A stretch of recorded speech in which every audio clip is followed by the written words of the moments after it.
এবং তাদের বিদায় লগ্নে যাদের রক্তে তারা ক্ষমতায় বসেছিল তাদের রক্ত ঝরিয়ে তাদের আবার বিদায় ঘন্টা বাজাচ্ছে। ইন্টারিম সরকারকে বলে দিতে চাই, তাদেরকে ক্ষমতায় বসানো হয়েছিল জুলাই বিপ্লবীদের শহীদদের বিচার করার জন্য, বিচার করার জন্য, শহীদদের বিচার করার জন্য। আমরা দেখতে পাচ্ছি তোমরা জায়গায় জায়গায় তাদেরকে পুনর্বাসন করেছ, পুলিশদের পোশাক বদলে তাদেরকে বৈধতা দিচ্ছ, অপরাধকে তোমরা সাধারণ করে দিচ্ছ। মনে রাখবেন, পোশাক বদলে তাদের অপরাধ কখনো বদলে যাবে না। যুগে যুগে ইতিহাসের কালো অধ্যায় হয়ে থাকবে পুলিশদের অপরাধ।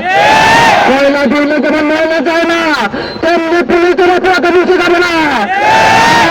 কাল হোক ইতিহাসের কাঠ গড়ায় তাদেরকে দাঁড়াতে হবে। মনে রাখতে হবে, বাংলাদেশের একমাত্র শহীদ যিনি তার মৃত্যুর পূর্বে তার খুনে বিচার চেয়ে গেছে। তোমাদের অন্তর কত পাষাণ হয়ে গেছে, তার সন্তানকে প্রতি তোমার একটু দরদ লাগে না।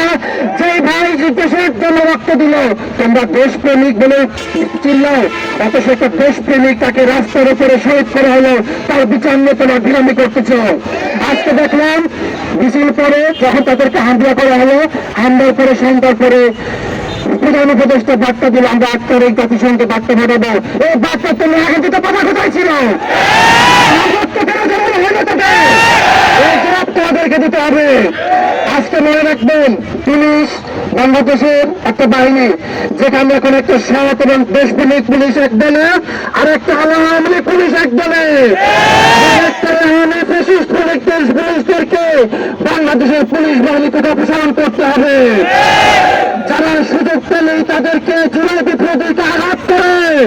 আজকে আমরা দেখেছি যখন হামলা করতেছিল এক পুলিশ বলতেছিল আর তোরা হাতির লাশ নিয়ে যায়। এরকম দৃষ্টি তারা এখানে সাহস কিনে পায়, অতি বিলম্বে তার বিচার বাস্তবায়ন করার দাবি জানাচ্ছি। মনে রাখতে হবে বিপ্লবীরা, আমরা রাস্তায় একদিন নামবো না, আমরা রাস্তায় প্রয়োজন আমরা বারবার নামবো, কিন্তু আমাদের তারা অনাকাঙ্ক্ষিত ঘটনা যেন না ঘটে। মনে রাখতে হবে, পুলিশের কারে পুলিশের পোশাক আমাদের টাকায় কেনা, আমরা এগুলো কোনো নষ্ট করবো না, কিন্তু তাদেরকে বিচারে কাঠবায় নিয়ে আসার জন্য আমরা আজীবন লড়ে যাবো। আজকে আমরা একদিনের মিছিল করে আমরা ক্লান্ত হবো না। জুলাই বিপ্লবীরা এখনো ঘরে ফিরে যায় নাই।